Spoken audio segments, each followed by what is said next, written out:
الماء حي فهو داء به نور به ترقى به تحيا عالما فخور اطلب العلم صوت الحق والإيمان والإسلام وأنبغ من حمل راية التوحيد حتى الآن.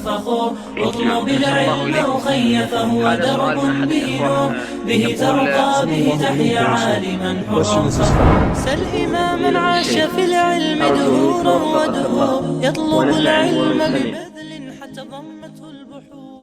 The next question is, how can there be more than one opinion of the madhab on one issue? That's actually a very important question, and we studied issues, masail, that had different opinions from their own madhab, from one madhab. How could there be contradicting and conflicting opinions by one madhab or one imam in the same fiqh issue? I think that's what the brother or the sister is asking. We went over many issues. We say at times Maliki's opinion is on this is so and so. Then they have a second opinion which is completely different than the first one. Likewise the Shafi'iyya and Hanabila and Hanafiya. How does the imam or the madhab have two opposite opinions on one issue? That's a very good question, from a student of ilm. A lot of time, alim gives an opinion based on what he has of proof. Then he sees proof later on that changes his view. The people who heard the first opinion may not know. So that gives that matter two opinions by that imam. Like a Shafi'i, which I touched upon in the Tawheed series, I believe. He had al-madhab al-qadim wal-madhab al-jadid. He lived in Hijaz, then in Iraq, then in Egypt. Before Egypt, he had his opinions. It's referred to as al-qadim. After Egypt, he developed new opinions, which is called or referred to as al-jadid. It could be more proof that he was exposed to, or he learned about proof that he used that was, for example, maybe abrogated. Ibn Taymiyyah rahimahullah, in his book Raf' al-Malam an al-A'imma al-A'lam, he mentioned reasons for the dispute among various ulama. But some of those reasons apply to why a alim changes his own opinion as well. Having multiple opinions on the same issue may generally discredit someone. It may discredit a alim. If a layman goes around and says, this is halal here, then goes to another country or a few years later in the same country and says, this is haram. There's a credibility issue here. And actually, that's what happened. Some of the Hanafiya criticized al-Shafi'iyya for the old and new madhab, for changing opinions, even though it was only approximately 20 issues that al-Shafi'i changed in. Ibn al-Salah said it was 18, and Nawawi said it was 19. There's even mutun that point out to those issues so one can memorize and recognize them. Some said slightly more than that, and some said a little bit less than that. It's such a matter of concern that ulama wrote books justifying why Ash-Shafi'i rahimahullah had multiple opinions. So the question, alhamdulillah, shows the level and alertness of the students Allah subhanahu wa ta'ala blessed us with, as they seen that as a matter of concern.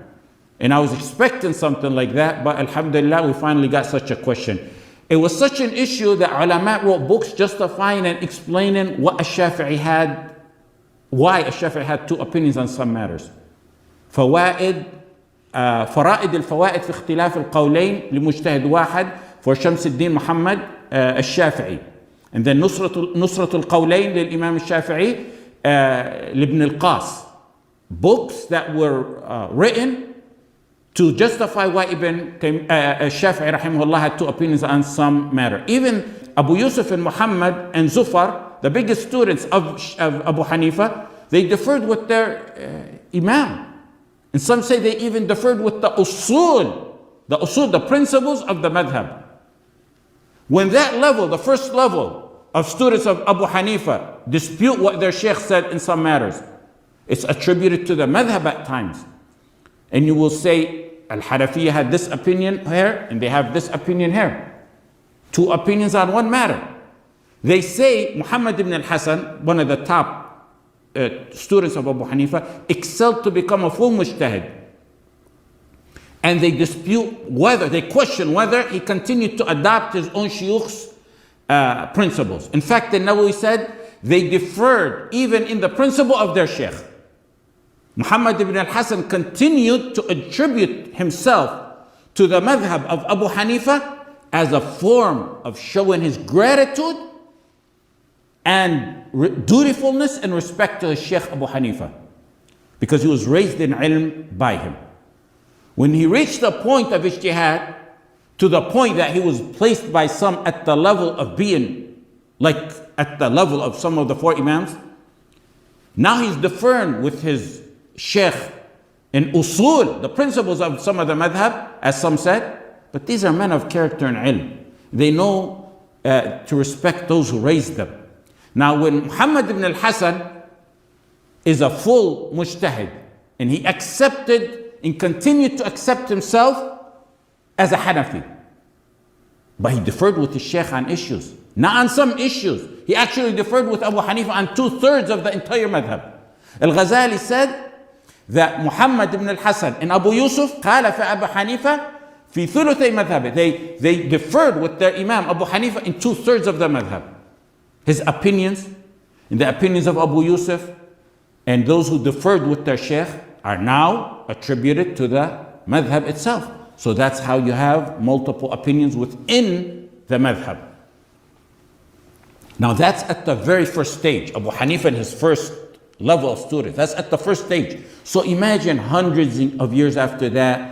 And that's exactly why we say we go by the dalil. When we used to argue back in the day with some of the blind followers of the madhab, I would tell them, if proof wasn't what we go by, what fraction within the madhab are you?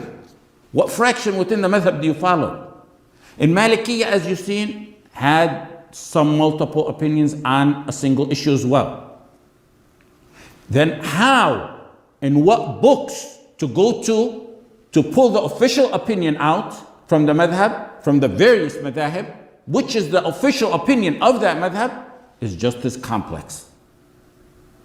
Hanabila, however, are probably the most complex when it comes to many opinions on one issue. In fact, one of my teachers in Medina, rahimahullah ta'ala, used to humorously say to us, if you're stuck on the final, you don't know who said that opinion, just attribute it to Imam Ahmad or the Hanbali madhab, and your chances of getting it right are very strong. He was, joking with us. Ibn Qudama, rahimahullah ta'ala, mentioned some matters that have 3 riwayat in his books. Some mentioned 4 riwayat within the madhab. Some mentioned 5, some 6. Some even went on to mention 7 opinions in one mas'ala. The most common is probably 2. There's a lot that you will see 2 within one issue.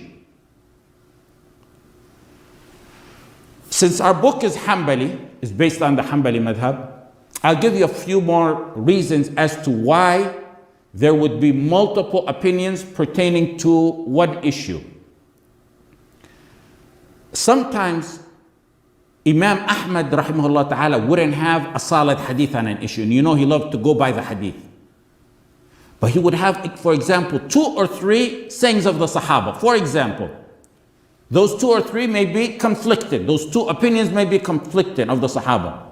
He would relate those statements and choose one, the one that he chose, of course, that he deems the rajih, the correct opinion.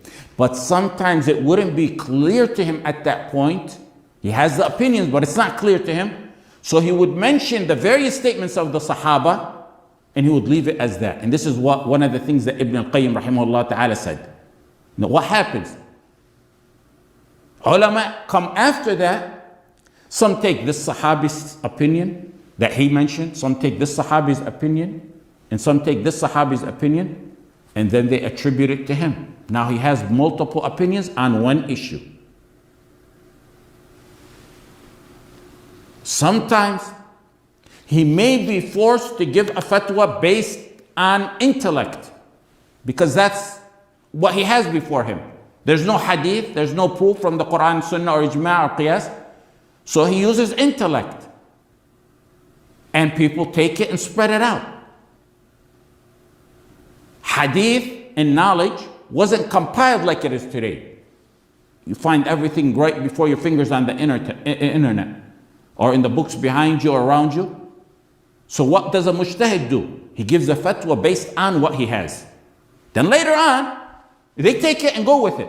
Later on, the imam finds a hadith and it's contradictory to what he gave. So he goes by the hadith. The people who took the first opinion may not know. Communication wasn't like today. They don't know he changed his opinion, so they adopt the first opinion and convey it. And some will take the latter opinion based on the hadith and convey it.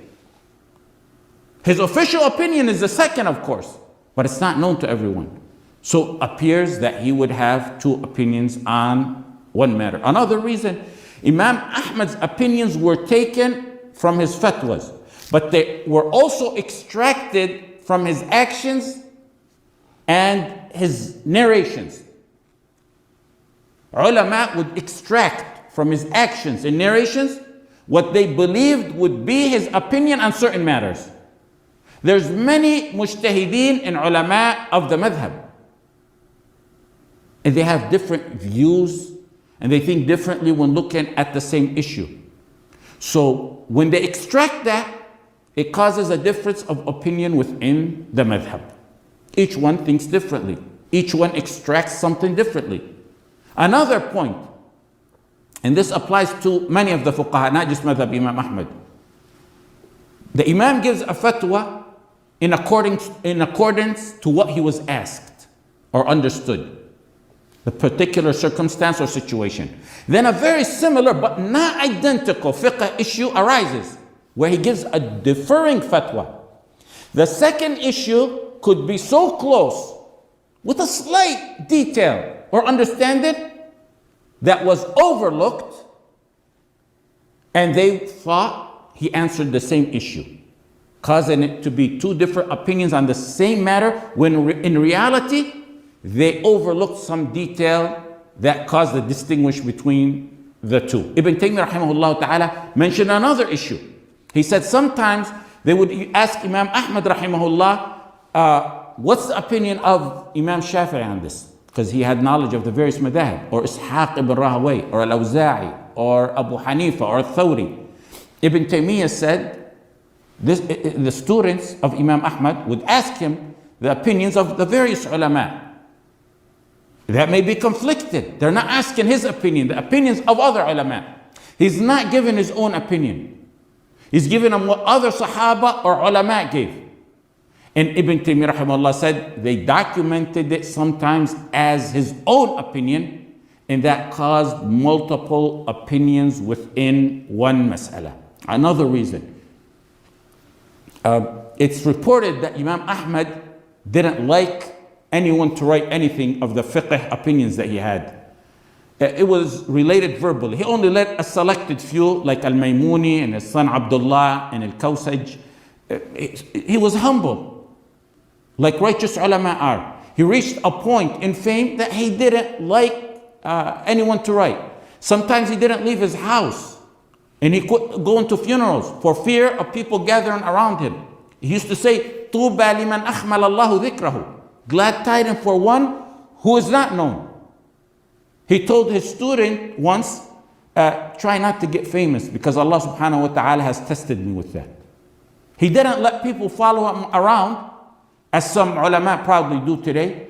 He would stand with that person until he's done talking to him, then he would walk. The point being is Imam Ahmad is an imam. He was humble and he didn't let people write at times, or some people write. Or he did not want them to write because it may take from their concentration on the Quran and the Sunnah, or other reasons. What does that do? That may have caused a difference in opinions on some matters. Not only for Imam Ahmad in particular, but also for other ulama. When it's relayed verbally, there's bigger room for error and misunderstanding. People have different intellects in taking things and then expressing that issue. So that leaves room for various opinions on one mas'ala. An example that may pertain to this is wiping over the neck. There's an opinion within, we said that's incorrect. If you remember in our classes, we said that's incorrect. There's an opinion within the madhab of the Hanabila to do so. Al-Khallal, who I gave a brief bio on, he said that was an error on behalf of the person who relayed that. Another reason is that some madhahib have their own definitions and guidelines and principles on certain matters. That's why they're called madhahib. Some of the ulama of the madhab, of the Hanabila, like Ibn Hamid, he said if Imam Ahmad has an old and a new opinion, we know it's old and we know it's new, we keep the old as an opinion within the madhab. That concept is mentioned within the madhab. Sometimes the multiple opinions within one issue are because an imam, or in particular like Imam Ahmad, used terminology in given fatwa that wasn't 100% clear to everyone. Some of his terminology could encompass makruh and haram, disliking and haram. He used terminology sometimes that would encompass makruh and haram. أخشى أن يكون كذا أو لا يكون أو لا ينبغي أو لا يصلح, or similar statements to that. It could be makruh, it could be haram. Other terms he used within his terminology could encompass meaning a wajib and a sunnah. So that would split the ulama. Some say sunnah, some say wajib. يعجبني أو أستحسنه. It could mean a wajib, it could mean a sunnah. So because those terms could mean more than one meaning, there may be opinions, conflicting opinions on one issue, depending on how that particular Hanbali mujtahid took it. The term makruh was not disliked in fiqh back then. In the Quran, it means haram, not makruh. كل ذلك كان سيئه عند ربك مكروها. Makruh in that verse is haram, disliked. The latter scholars came with the term makruh to be disliked a level less than haram, for us, to help us so we can understand things more easier. Ibn al-Qayyim rahimahullah went in length to show many narrations where Imam Ahmad rahimahullah ta'ala used makruh or disliked to mean haram. Muhammad ibn al-Hasan said every makruh is haram. What happened is sometimes when it was haram, but not clear, decisive. He believed it's haram, but not clear, decisive proof on something to show it. He considered it haram based on that proof, but he didn't call it haram, he called it makruh. That's from the wara' of our ulama. Or sometimes it's for other reasons. He believed it to be haram, but on the other side, a sahabi had said it was halal. So he would believe it's haram, but refer to it as makruh. It is haram. In his terminology, it's haram, but he would refer to it as makruh because a sahabi had opposed that. That ended up doing what? Causing multiple opinions on one matter. Another reason for multiple opinions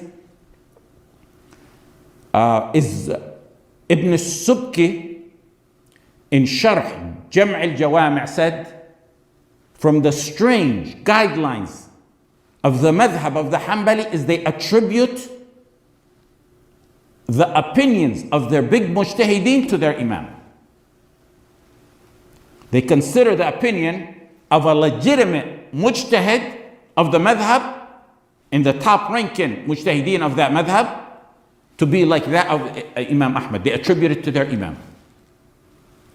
Like Al-Khallal, who we mentioned, Abu Ya'la, Abu al-Wafa ibn Aqil, Ibn Taymiyyah. when they make an ijtihad, and those on their class and level, they attribute their opinion to the Imam himself. What does that do? They're not one person, they're many. That causes multiple opinions on one issue in the madhab. Like we said, the madhab has its guidelines and outlines and principles on how they do things. There's also what's called a wajh, when referring to the opinions of some of the madhab. This could be in various madhab. For example, if a mujtahideen deduce from the principles of the madhab something, some ruling, to a specific certain matter, that's a wajh. They refer to as a wajh. They give Imam Ahmad an opinion he never gave on a specific issue by deducing it from the principle of the madhab that Imam Ahmad used to go by, and they call it a wajh. There's also a takhrij, very similar to that. And that causes multiple opinions on the madhab because not everybody thinks alike. Where there's a takhrij is where there's two similar matters where the mujtahideen compare the similar matters and come with a ruling. There's one issue similar to the other. The second issue, there's no ruling on it. The first one does.